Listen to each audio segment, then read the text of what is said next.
Hello, bewildered Cahootniks. Today's episode is about treasure hunts. Yeah, it was inspired by our recent discovery of a secret society, a game that's being played right under our noses all over the world. Literally true.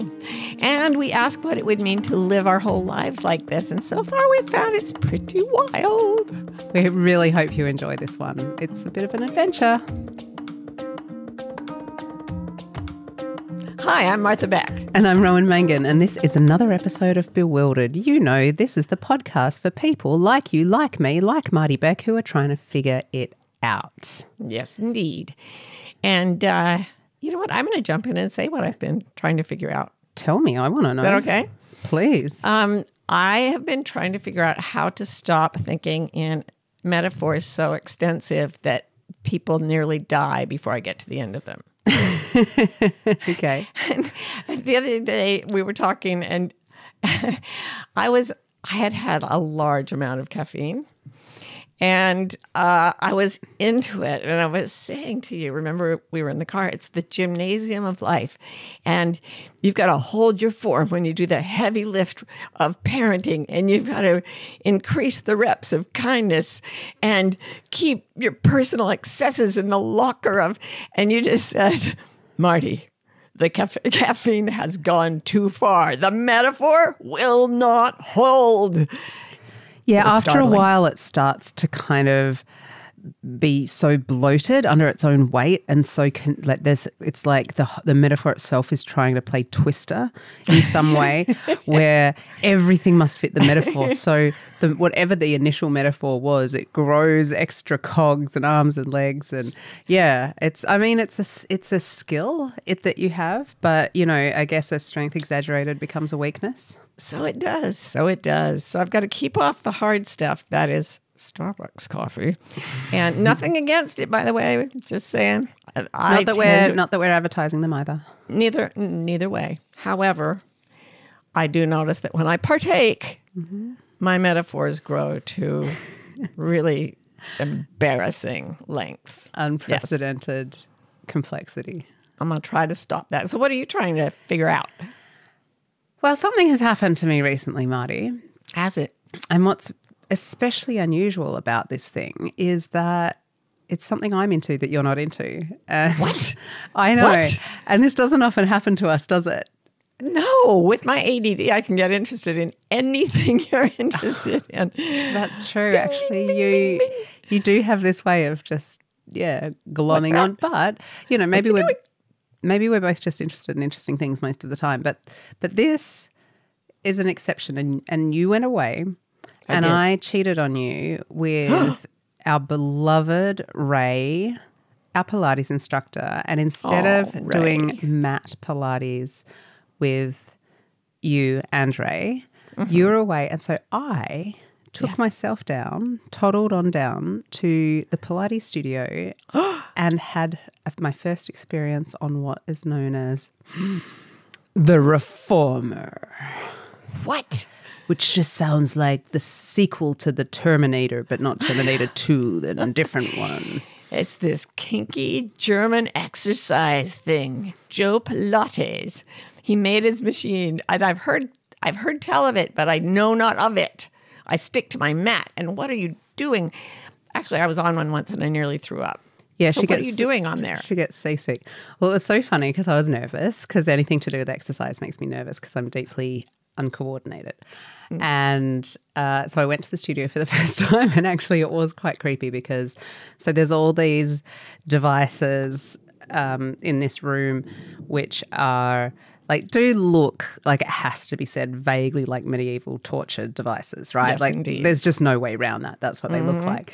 And then I don't know if listeners will understand what I'm talking about when I say, do you remember the first moment that Clarice Starling encounters Hannibal Lecter in the prison, and she's been walking along with all these horrible rah, rah, and they say terrible things about bits of her they can smell and things, and then and then she gets to him and he's just standing there, and he's like it's hard to say exactly what's so creepy about it, but it's like one of the most like haunt your dreams creepy images you'll ever see. And I will put that in the show notes. But I remember it. He's like, I do remember it. Yeah. He's like standing there all pleasant, like he's greeting her at a dinner party or something, but it's not overdone. And his hands are like at his side. Anyway, that's how Ray was standing amidst the sea of reformers as I walked into the room. And I was ready to run, quite honestly. I was ready to run. I was terrified. But I loved it. It was like, I just kept saying, Ray, this is play equipment. This is so fun. You like go, and you can't really mess it up. Like that's the thing. I mean, you probably could if you didn't have Ray standing over you going, no. but you're sliding along a thing and there's springs that bring you back to where you're meant to be. And I just, I love it. I love Ro and Ray together on the medieval torture devices. Mm-hmm. I'm really jealous. Ha ha. I must never go away ever again. You must not. And but luckily we've got lots of new mutual hobbies that we're going to talk about today, aren't we? Oh, yes, we do, in fact. We do indeed. Yes. We'll be right back with more Bewildered. We don't say this enough. We are so glad you're a Bewildered listener, and we're hoping you might want to go to the next level with us, by which I mean if you rate and review the podcast, it helps new people find us so we can keep bewildering new souls, and you know how much we love that. Ratings are very much appreciated. Obviously, the more stars you give us, the more appreciation is forthcoming. Reviews are quite simply heaven, and we read every one and exclaim over them, and we just love you all. Mwah. So we were thinking of talking on this episode about life is a treasure hunt. Now bear with us, okay? I know, sounds a bit out there, and I will, as a little spoiler, let you know it's a metaphor. But I'm going to keep a really close eye on Marty, and I don't think she's had caffeine today. No, but I have some right next to me in case I need to just go the metaphor 3 more rounds. Okay, so here is the story. Tell us a story. Picture, if you will. I will paint for you a word picture. Beautiful. Roey's at an appointment. I have driven her because she couldn't function well that day. Can't remember why. Could have been any number of reasons. I think I hadn't slept. Yeah, that was it. Yeah, that's always it, actually, these days with our 3-year-old. Anyway, I'm waiting for Ro to come out of her appointment, and I'm walking along this, it was just some sort of municipal grass strip by the road, and there were these river rocks in it and a wall. It were a vacant lot. Okay, that will do. And I thought, I will walk along this wall and think about the fact that if this wall were 1,000 feet in the air, I would be very frightened and fall down. But since it's pretty much on ground level, I can walk on it without a problem. So I was thinking about that metaphor when suddenly something in my head went, what? Because as I had walked past the river rocks, one rock, it was just kind of the wrong color. And the thing that struck me was, some rocks have white rings in them or colored rings because of different sedimentation that solidifies. And this rock had those, but they were crisscrossed. And that's not possible, so far as I know. All the geologists out there listening, because I'm sure we have a vast geology listenership. We're big in the geology community. Yeah. The Cahoot contains a whole geological thing. Anyway, you're out there going, yes, sedimentation lines can be crisscrossed. Well, I didn't know that, and I still don't. I love that you're telling this story worried about geologists and with absolutely no insight into how utterly nerdy you sound yourself, you little boffin. But I'm used to being hated as a nerd. I'm not used to being hated by geologists. You're loved as a nerd. All right. Anyway, I stopped. I doubled back. I went to pick up the rock. I thought, at the very least, I've got to look this up and show it to Lila. And as I picked it up, I realized this is no rock. It didn't have the right weight, didn't have the right feel. It felt light and hollow, like an egg. Ooh. It had been painted. with those lines. And I was like, what is this? And I turned it over. And in the bottom of it, Rowie, was a little sliding trap door. No. Yes. And I opened it. And inside it was hollow, like made out of clay or something. I don't know. But It sounds inside, like one of those things that people hide their spare key in. Was it that Yes. kind of genre of item? Yeah, but it was smaller. It was tiny. So I slid it open, and inside it was a metal canister with a little lid, just tiny, like an inch long, an inch and a half maybe. And I sincerely thought I had discovered a drug drop. I thought somebody was going to put pure meth in this or something. A tiny, tiny, tiny little bit I don't of know meth. from doses of drugs. I don't take them as often as I would like. No, I thought this has something, diabolical in it.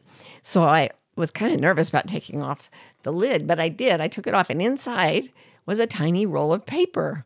Amazing. And I took it out, I unrolled it, and it had all these names and dates on it. Going back to like 2017, I think it was quite a while. Back to 2017. Yes. The primordial times when dinosaurs roamed the earth in What? 20s.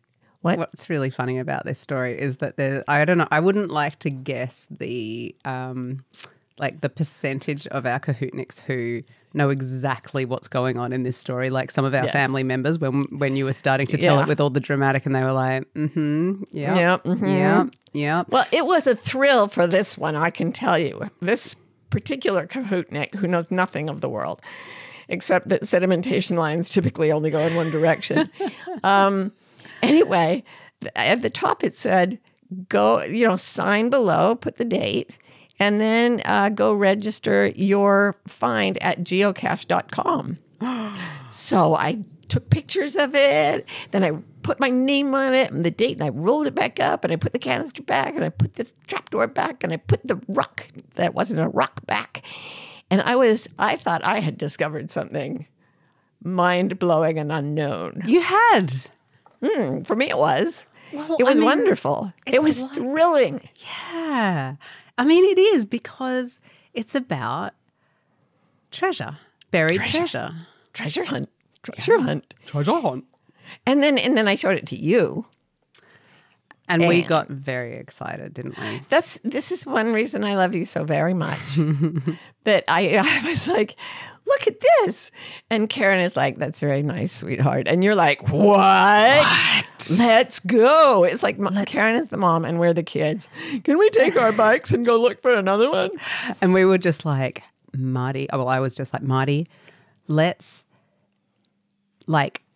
from now on build our entire personalities around geocaching. Yeah. Okay. And So we should, for those who may not be quite as on the ball as we now are, say what geocaching is.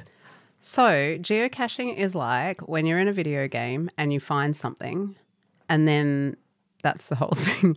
But it's like instead of being in a video game, it's in real life. And so people hide things in just around everywhere.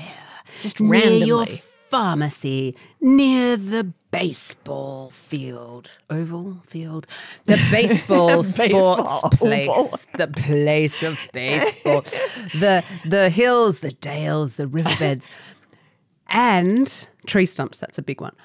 And there is an app, is what it comes down to. I think in the old days you had to use like special GPS machines. Map coordinates. But now our phones can do it all.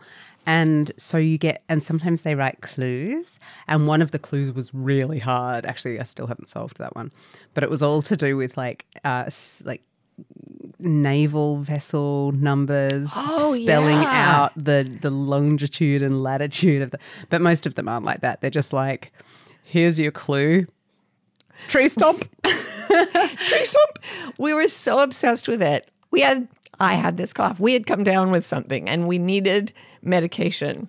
I was actually threatened with hospitalization, and we went to the pharmacy to get our prescriptions, and they were not ready yet. They're like, can you come back in 15 minutes? And we're like, can we? We're like, hack, hack, cough, cough, sneeze, sneeze, sure. Because then we pulled out our phones and we looked at our geocaching apps, and sure enough, right near the pharmacy was a dot, a green dot, and we went to it. We went to that dot. And Rowie did find a tiny brown canister stuck into a knot in an evergreen tree where the trunk was exactly the same color of brown, and it was stuck in there with pine sap. And it was a triumph, a triumph. It is analog dopamine. It's like haptics in your phone or your watch or whatever, when it just is like, you've done something good, and you go, It's like you find the thing and you go, And we were at death's door, and we were still like, oh my God, we found a canister with a note in it. The other thing, it must be said, about spontaneously deciding to go geocaching in a regular part of your day in warm weather is that you're generally not equipped for the poison ivy, and we've had to learn that one the hard way a couple of times now. Me and my Birkenstocks, the ticks. I mean, we have risked our lives and abandoned our dignity for this crazy new hobby that the kids have been doing for like 80 years. Oh my gosh. And so we there's this, we just like park outside housing developments and start like crawling around the sign to the housing development. And Marty at one point just started climbing under bushes, like just literally climbing under bushes on the ground. It's thick bushes, like I couldn't see her anymore. And, she's like, I wonder if this is it. Oh, no, it's just a used condom. Oh, I think I've got a tick on the back of my neck. Can you pull it off? And But, that's what we have to do to find things. That's that the price no use. we pay for finding pointless things that make us happy. Yeah. Right? Yeah. Right. That, as much as the medication, I'm sure, brought us back from the brink, the very brink. The very brink. So what we've discovered, or at least what we're alleging, is that one way to find like life's treasures, like purpose, happiness, love, community, is be a treasure hunter. Mm-hmm. Right? That's what we're alleging, right? That is what we're alleging. And the reason we need to allege it is that we really don't learn it growing up. And again, here we have the nature versus culture schism. Because nature, by its nature, that's quotable, is a treasure hunt. It is meant to be explored and investigated, and every small child, every creature is always like poking in the bushes to see what that thing is in there. All of us as little kids have like an investigator mindset. That's our nature. But culturally, we are taught to be not in an investigative mindset, but in a task mindset. Yeah, like passively. Instead of, I wonder what that is, it's, I will do this, I will do this, I will do this, for it has been assigned. What must I do next? Ding, ding, ding. What must I do next? Absolutely, sir. Please, may I have another? Do your job. Investigator mindset is gone. And I think I've mentioned this before, but I'm obsessed with this NASA study that was commissioned in the 60s. Here we go again with it. To find creative geniuses. And 2% of adults tested as creative geniuses. And these were people that they were testing who were educated, like scientists and stuff. And still only 2%, right? But then somebody thought to test little kids, and 98% of them tested as creative geniuses. And I think it's because they're still living life as a treasure hunt. They're still out there exploring and going, what's under there? Like, it's not a strange thing to see a little kid crawl under a bush in the dirt. It is just strange to see a middle-aged woman doing it. Marty, did anyone check to see whether the 2% of children who weren't testing as creative geniuses all grew up to join NASA and be tested for creative genius as adults. Did you think of that? Has that been controlled for? I do not believe that study has been done. My work is cut out for me. I just have to say, I have heard, I mean, it's a great piece of research, but I must admit that from time to time I rue the day that I went running into you, brandishing my little iPhone, showing you the Instagram reel that mentioned that study for the first time, because my Lord, it has. I have taken so much credit for finding that, when in fact you were the geocache girl who dashed around with your little camera, reading your little Instagram where they put wonderful things all the time. Yeah. Where I can't go because I literally get so interested I can't leave. Yeah. Yeah. Yeah. I'm interested in everything. It's a cool thing about you. I love it. So the school system is saying, don't be curious, receive knowledge, right? Yeah. And we've talked before quite a lot about school as a like heavy brainwashing function for the culture. Not to sound too conspiracy theorist, it's just true. And I was thinking about, because we have a 3-year-old and we're weirdos, we're sort of thinking about, what do we want to do with education? Do we want to like mix it up a bit? So I spent some time reading about unschooling and the philosophy of unschooling. And it's so interesting to me because it's so revolutionary and countercultural, because it's basically saying to kids, I believe that you are intrinsically an investigator, and that instead of saying, I will decide what you need to learn and here, receive it, take it on board, be the blank slate onto which, the tabula rasa onto which like education is We write shoved. our formulae. Yeah, like what interests you, follow that, follow that, follow that. And what if that's education? Like let them seek out the knowledge. And I feel like that maybe that way of, like, that's an educational philosophy, but maybe we could take it further. Like maybe we could like extend the metaphor. Extend the metaphor. Where's the caffeine? Isn't it interesting when we grow up, all the books we read are about the detectives, the investigators, and we never say, why is she so obsessed with this case? No, we just accept that this person we're reading about has to know who killed that unknown person, you know? Yeah. We identify so hard with investigators, but we don't become investigators. Yeah. So in that vein, what are some ways that we can start like looking for treasure in normal life, everyday life, if treasures like a consistently fulfilling lifetime, and and where are the clues that will bring us closer to it? Yeah. Martha Beck, take it away. Well, here's the thing. When I saw that rock, and I did a double take at the fake rock, that was a 1 in a trillion chance. I mean, that I happened to be walking in a vacant lot far from where any people had walked for a very long time. And I happened to see it out of the corner of my eye. It happened to get my attention. Most people learn about geocaching and then they go and look for one and then they find it. I found it before I knew what it was. That's a once-in-a-lifetime accident. And yet the people I've coached always expect, because they've been trained into a passive mindset, that everything has to come to them this way. It will just appear. And this is the people who get a little too heavily, I think, into the manifestation thing. I will focus on something and I'll be sitting in my living room the whole time and it will happen.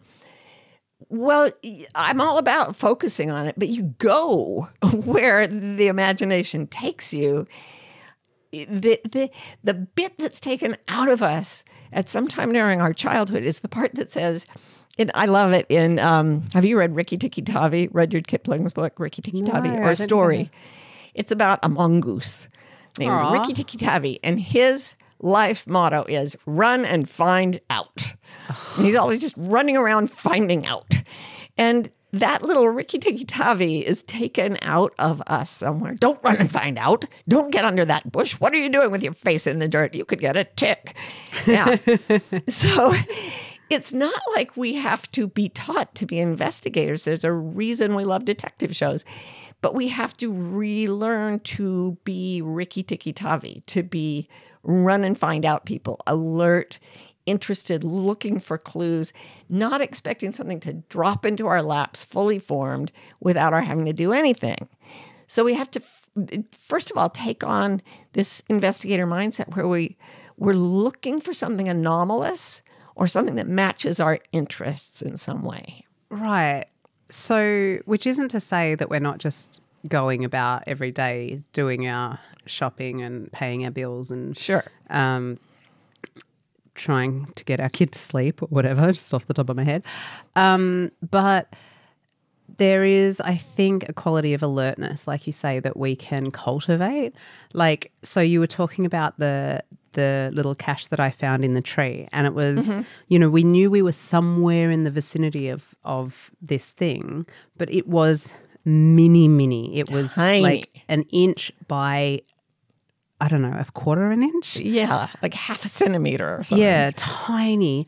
And so because I knew I was looking for it, I was in that sort of alert. And it's like you're looking for the pattern interrupt. And I'm like scanning the tree. I mean, it could have been buried, it could have been on the ground, it could have been under the leaves. But I was scanning, and I was scanning the bark of the tree, and there was a little pattern interrupt that stopped me. Stopped my eyes scanning, so it's like, when does the texture change in the landscape around you? When is there something that makes you go, like Marty with the sedimentation lines on the rock? Or the cat that goes by twice in Matrix. The Matrix, yeah. And you know what's interesting? Throw out a little clue here. You can't see that if your eyes are sharp, if you're looking, if you're staring. If you're staring, which most of us do when we're trying to look hard, we actually become kind of, we narrow the scope of our attention, and our vision actually grows narrower and less able to notice pattern interrupts. So if you can make your eyes soft, which I wasn't doing, I couldn't believe you saw that thing. I was staring. You were just gazing, just like taking it in. You know why? Because I have so much experience scrolling social media, which you can't do. Because I stare at it. Yeah, because when you try to look at social media, like, what's that? Is that a real monkey? Who's that? Yep. Is that girl you told me about once? That's exactly quoting me. But this is a terrible metaphor. I think I've had too much coffee already. Like, the absent-minded soft focus scroll that I used for Instagram was exactly what equipped me to scroll the environment, the natural environment. It's true. And that's why social media is a good thing, ladies and gentlemen. Yay! Well, it sure worked for you. And for me, that relaxation that allows you to scroll things, it's very, very difficult for me. And I have a diagnosis to back me up, because I had my brain mapped. I've said this before. And the brain mappers did tell me, you have ADHD. And I was like, really? What's that? And they said, you have an interest-based attention system. I said, what does that mean? I get interest on everything I'm interested in?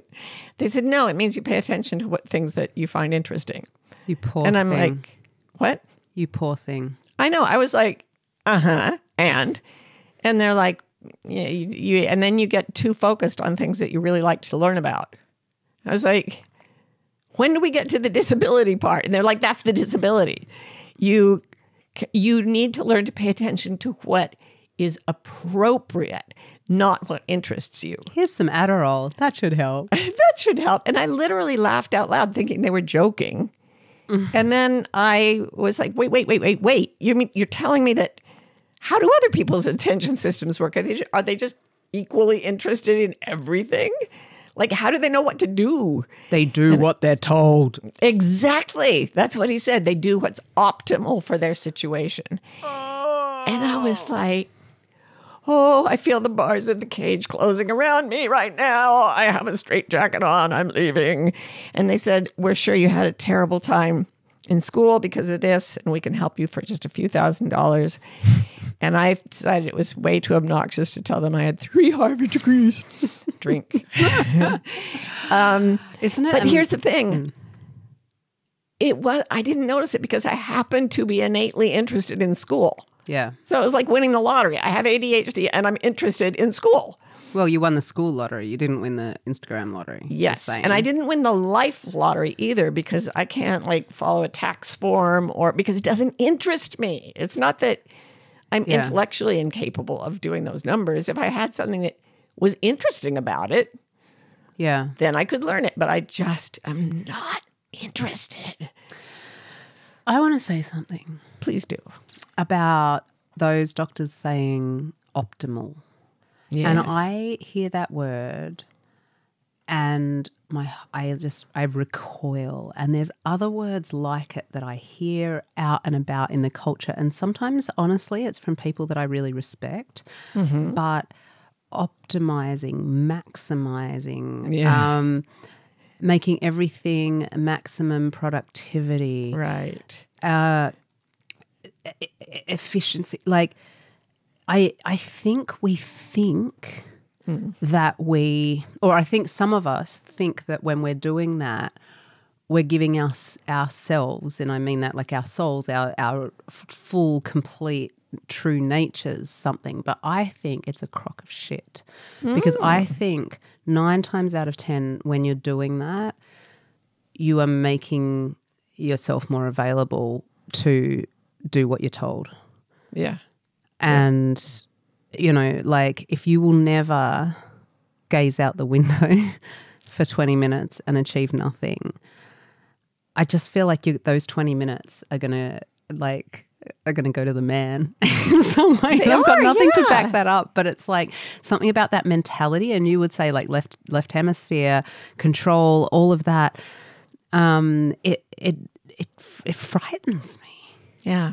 Yeah, it is. It's scary. I love Mary Oliver in one of her poems saying, I must keep my mind on what matters, which is my work, which is mostly standing still and learning to pay attention. And she was talking about doing this outside too. Mary Oliver did not know a freaking thing about maximizing productivity. I know. And I saw this book. I can never stop laughing about this. Mary Oliver is such a genius poet. God, I mean, it's just so wonderful in so many ways. And I bought one of her books once, one of her collections, and there was a big sticker on it and it said, America's best-selling poet. And I thought it was going to say like prize for the most blah, blah, blah. And I was, anyway, Mary Oliver, best. She optimized, man. She monetized that shit. Yeah. That's what makes it real. All we need to do is stand still and learn to be astonished. And that is how we will maximize our productivity. Yes. So, Rowie, what if we like retro-engineered our lives with this whole concept in mind and we decided we're gearing ourselves away from optimization, the social optimization, and toward the investigatory mindset, toward curiosity. I was thinking about this when the first thing I do after I get up and meditate and stuff in the morning is I look at my calendar and I think, what do I have to do today? What have I got to do today? All these imperatives, right? And I was thinking, if you wake up in treasure hunter mode, instead you say, what is the most interesting thing around me? What around me is making me curious? What astonishes me? By the way, I think Mary Oliver would have been a hell of a geocacher. Just telling you that. Little poems on geocache strips. Oh my Sorry. God. Can you imagine finding that? Oh my God. I bet there's one somewhere. Let's go. You know what? Look. We should do those. Let's not just do like a little logbook. Let's write little poems on them. Oh, let's leave little poems all over the landscape. Oh, this is fabulous. Like a chicken laying eggs. Anyway, if I dared to get up in the morning and say, what's the most interesting thing? What makes me curious? And put those things down first and then look to the things that I have to do. Go to the doctor, get your meds, find a tiny canister in a pine tree. Then maybe my life would look really different. I mean, I'm willing to take the challenge. I'm thinking about. So to return to my like unschooling analogy, I genuinely think that if we open our days with what is lighting me up today, and like, you know, disclaimer, I know we have jobs, we have shit to do. I know. So just put that aside for a second. We're hypothesizing. So if we did that, no to-do list, no kids, nothing, it's fine. We wake up, we go, what am I curious about today? What am I excited about today? I will not be told that I won't actually effectively get more done following my curiosity and my passion and my excitement from one thing to another than if I sit there in class and have someone recite times tables or historical battle dates or something at me. That's bullshit. And, you know, one of the things that they say a lot with like where people get stressed out about, oh, but they won't learn if they don't go to school. And I know this isn't what we're talking about, but is how much do you learn at school? So little. So little. Actually, like we're not taking that much in. If you think back of the things that you really remember from school, they are only the things that set you alight. So what if it was all just the things that set you alight? Because I can't do my times tables. But boy, do I remember writing an essay about Queen Maeve in ancient Ireland, goddess, named our daughter after her. You know, and so, yeah, the motivation factor actually leads us, pulls us forward instead of having this idea that we're this vessel that needs to be filled. But like, so for us, and like, how do we do this with our lives? It's like this, the way that geocaching is like a way to kind of gamify walking in nature, right? Let's make it into a game and reinvent our relationship with the landscape around us, which, by the way, is completely happening in our area, because every time I pass somewhere that we've looked or found one of these little canisters is like a special place to me now. And I have this completely. So what if we gamify everything? We keep scanning for pattern interrupts. And like, what if we just pretend that like, what if it was all laid out as a treasure hunt? What if it is? I mean, I don't know if we've talked about this on Bewildered before, but we throw around the idea all the time about, you know, you can see if you look at Plato's shadows on the cave wall or whatever it is, the idea of life as a simulation or life as a video game. Sorry, I should let you unpack that properly. But what if we play that it has all been mapped out for us? Yeah. So it's not a case of inventing something. It's about uncovering a clue that has been laid for you. Right. So this metaphor within a metaphor within a metaphor is that we live in a world that looks real to us, but it's real. It's a real, in Plato's case, there are shadows on the wall and people who'd only ever seen those shadows and they thought it was the whole world. And the shadows are real, but then somebody gets out of the cave and goes out and there are three-dimensional objects and bright light, and they come back and they're saying, this isn't the only reality, there's more. And everyone thinks they're insane and tries to kill them. And Plato was saying that thousands of years ago. And there are still people going, oh my God, you guys, there's a realer reality. And from outside the smaller reality, which is real, but only in a limited sense, you can see the causal relationships between things very differently. And I actually kind of believe that. I'm going to cough. After living as many decades as I have, I can look back and it seems impossible and absurd to me, and not parsimonious at all, to say that nothing was leaving a trail of clues for me. Like there was always something that pulled my interest to a certain thing in a certain way that took me places I now feel I was meant to go, places I was deeply, deeply grateful to go. And it was like somebody had been out there leaving the clues for me and then putting them on the app and saying, go check your app. Yeah. And thinking about it that way as a game makes it really enjoyable.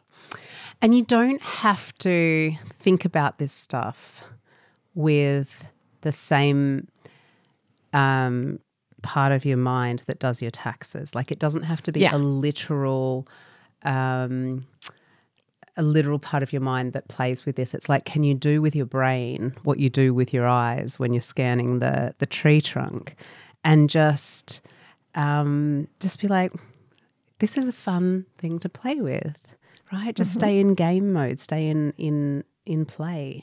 Yeah, yeah, and and you do it with your imagination.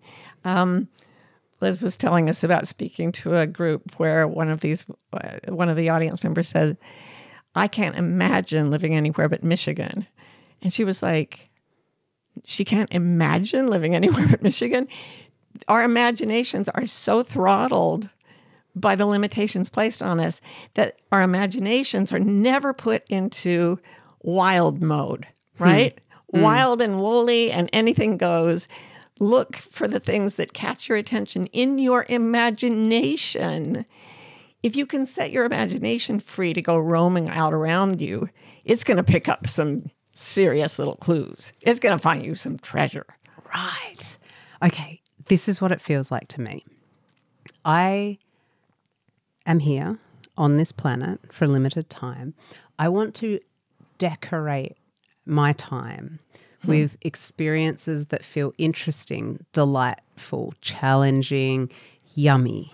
Yeah. You know, and each of those things is both the clue and the accrual or conglomeration of the clues equals a wonderful life to me.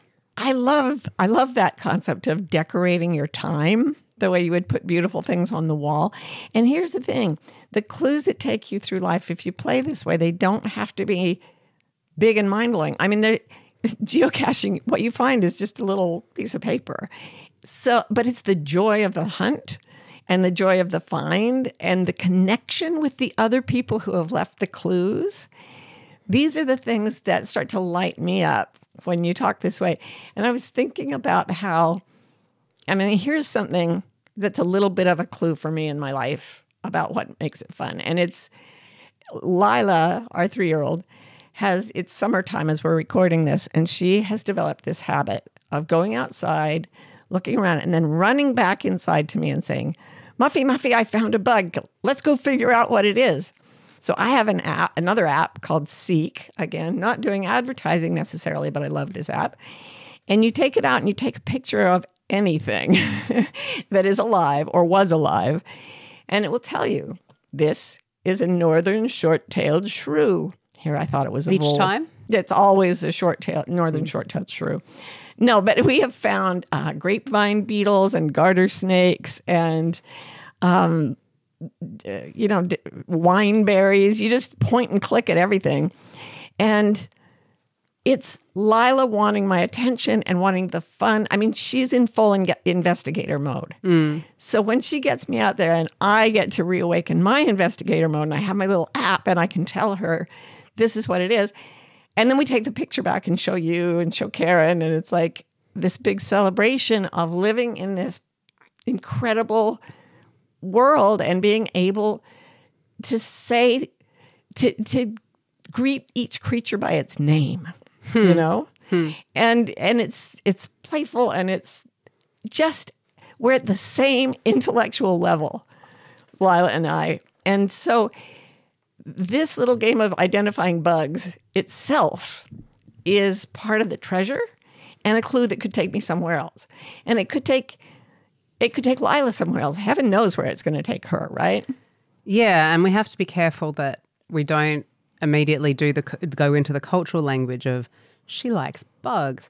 She's going to become an entomologist or something. You know, like it's not, don't, like, God, it's so amazing having a little kid and seeing how often anything they express interest in is converted to a career. Yes. That is absolutely fascinating. And you told a joke. You should be a comedian. You liked a bug. You should be an entomologist. yeah, it's wild. But I also want to say, I think if there is a moral to this episode at all, it really must be, if it's worth doing, there's probably a good app for it. Because that seems to be where we're going, right? Yeah. And I think, so you only get the clue for the next step forward, right? And we did that, the Way Stations episode was kind of about that.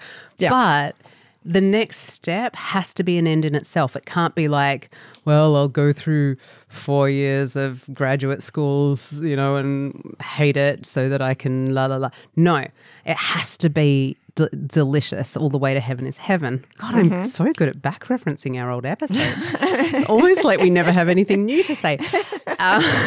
So it's cheating to like go to use any clue as just a stepping stone, because this is all about using our interest-based brains, right, Marty? Yeah.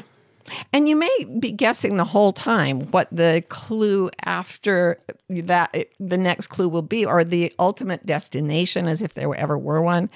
I remember like signing up to learn Mandarin as a 17-year-old and thinking, oh, this is because, and I actually wrote this down in my journal or something, I am going to learn to read Chinese and go be a comparative literature expert in Chinese and European literature.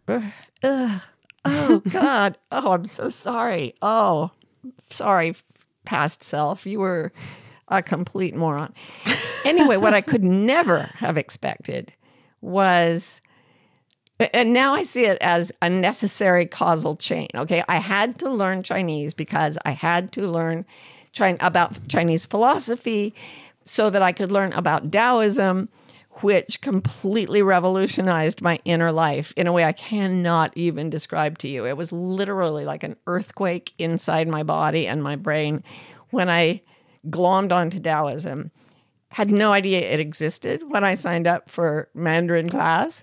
And I was making up destinations that were never supposed to be, and I could not have imagined the absolute enormity and beauty of where it was really going to take me. Costa Rica. Oh, yes. We had a completely irrational obsession with going to Costa Rica. Yes. We really wanted to. We were gonna. There was a pandemic. Then we picked it up again. We're doing our retreats down there every year. We're so excited. But we went down there to check out this retreat center. Yeah. And there were about 5 different things that happened that week in the connections that we made with people who all happened to cross our paths that week that set us on a new direction. And it's absolutely insane. I mean, the sleep lady, lady, as we refer to them, Marty thinks they refer to themselves as the sleep ladies. They do not. They are professional women who are medical people. Brilliant at helping people sleep better. Sleep Works. You know, we love them. Completely changed my life. And it was a big deal for me. It was absolutely foundationally life-changing for Marty because she went to Costa Rica. Yeah, yeah. Not expecting to meet Canadian sleep experts. But there it is. And actually, as we record this, one of the sleep ladies is actually hanging out in New York and staying with us at our apartment there. Crisscross. All these little, the spider web of life intersecting at different little neurons. Yeah. And another thing that happened, there were so many little wonders that just dropped into our laps as they didn't drop into our laps before we went. We had to go there. But the place where you and I met physically was in South Africa at Londolozi at this beautiful, wonderful game preserve where we go every year. And that is part of the world we consider to be another home. And we were so excited to discover Costa Rica as another home. And as if to remind us that we can have as many homes as we like, we got onto the plane, and I never, ever read the in-flight magazine, ever, ever. I don't even do the crossword.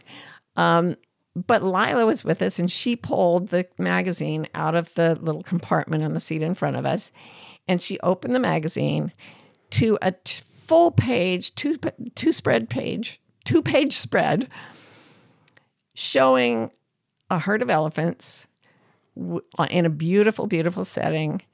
And there was a Land Rover, a Jeep full of people watching the elephants from very close.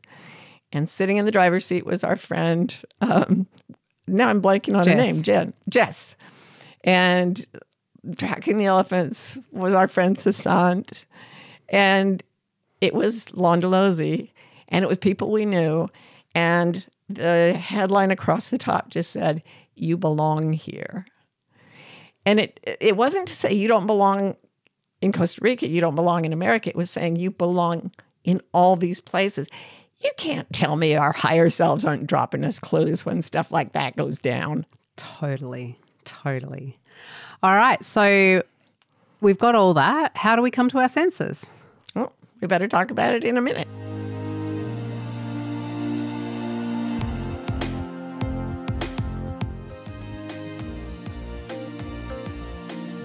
So, what is the bewildered way when it comes to the treasure hunt of life? So the first thing is to just sit and reassert your identity and say, I am not a person waiting for tasks to be done. I am an investigator whose job it is to run and find out things that light me up. I want to go see the cool shit. Yeah, there you go. That's it. And then stay in, I think of it as a persistent mind state of curiosity, where you're just always looking around to see what's interesting, what makes you do a double take, what makes you look under rocks and under bushes and in pages and on your feed. Just always be an investigator. That's the first thing. Yeah, notice the double takes that you do. Notice the things that make you go, Things that make you go, Yeah. So that's a song. I didn't know it was a song. You played it for me. I did. And it was wonderful. And I, for one, am going to stop when I go get my calendar out and say, oh, what do I have to do? I'm going to stop and say, wait, where's the treasure? What interests me? And what lights me up? And let me do that first, or at least put it in my list of things to do in the day first. And the tasks can happen. What are you laughing about? Because I hear like our work team, like quaking in their boots, going, "Oh shit, they're gonna do one of these again." Yeah, that's kind of how I live already. But hey, not enough of a good thing. You can never have too much of a good thing. So did you already say the where is the treasure bit? Yeah. Oh, okay. Yeah, sorry. Okay, sorry. Scott just cut out that last bit. I missed it. It's the Helen Keller quote that we like to bandy about. Life is a daring adventure or nothing. Yeah. And the key there is daring, because it may not seem like a risk to notice what interests you, but we do meet opposition when we decide to organize our day that way, and we need to be brave. And we'll have people who try to sour it for us. What are you doing? Because they don't get to do it, and they feel angry when other people do it, because secretly they want to as well. They do get to. They just aren't. They can, but they're in a cultural mindset, so they feel like they don't get to. Yeah, they feel like they don't get to. So when somebody tries to diss you for living this way as an investigator, just remember, sometimes to feel good, you're going to look weird. And you can always return to the folks who get you. Like our beloved Cahootniks right here. Yeah, you all. Yeah. Yeah. And there you can get replenishment, inspiration, share your geocache finds. And who knows what treasures we'll find together if we stay wild. We hope you're enjoying Bewildered. If you're in the USA and want to be notified when a new episode comes out, text the word WILD to 570-873-0144. We're also on Instagram. Our handle is Bewildered Podcast. You can follow us to get updates, hear funny snippets and outtakes, and chat with other fans of the show. Bewildered is produced by Scott Forster with support from the brilliant team at MBI. And remember, if you're having fun, please rate and review, and stay wild.